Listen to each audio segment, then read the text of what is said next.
দ্রুত পুনর্বাসন ও ক্ষতিপূরণের দাবিতে প্রধান উপদেষ্টা ডক্টর মোহাম্মদ ইউনূসের কার্যালয়ের সামনে অবস্থান নিয়েছে জুলাই গণঅভ্যুত্থানের আহতরা। দুপুরে লং মার্চ টু প্রধান উপদেষ্টার কার্যালয়ে ব্যানারে মিছিল নিয়ে সড়কে অবস্থান নেয় তারা। সড়কে অবস্থান নেয়া আহতদের অভিযোগ, এ ও বি ক্যাটাগরির আহতদের সব ধরনের সুযোগ সুবিধার আওতায় আনার বাকিরা বৈষম্যের শিকার হচ্ছে। আন্দোলনকারীদের সঙ্গে কথা বলেন প্রধান উপদেষ্টার বিশেষ সহকারী অবসরপ্রাপ্ত লেফটেন্যান্ট জেনারেল আব্দুল হাফিজ। তাদের দাবিগুলো গ্রহণ করে সংশ্লিষ্ট কর্তৃপক্ষের কাছে পৌঁছে দেওয়ার আশ্বাস দিলেও অনড় আহতরা।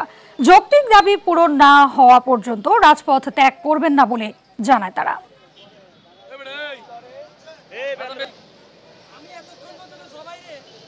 এখন কেন A B C D category হচ্ছে? সি ক্যাটাগরিকে হচ্ছে কোনো ভাতাও দেওয়া হবে না, কোনো চাকরিও দেওয়া হবে না। যদিও চাকরি দেওয়া হয় তারা কাজের বিনিময়ে আমাদেরকে টাকা দিবে। আর অনেকে তো আছে যারা বয়স্ক, তাদের শিক্ষাগত যোগ্যতা কম, অনেকে রিক্সাওয়ালা আছে, অনেকে ভ্যানওয়ালা আছে, তারা তো তাদের যোগ্যতা নাই, তারা তো চাকরি করতে পারবে না।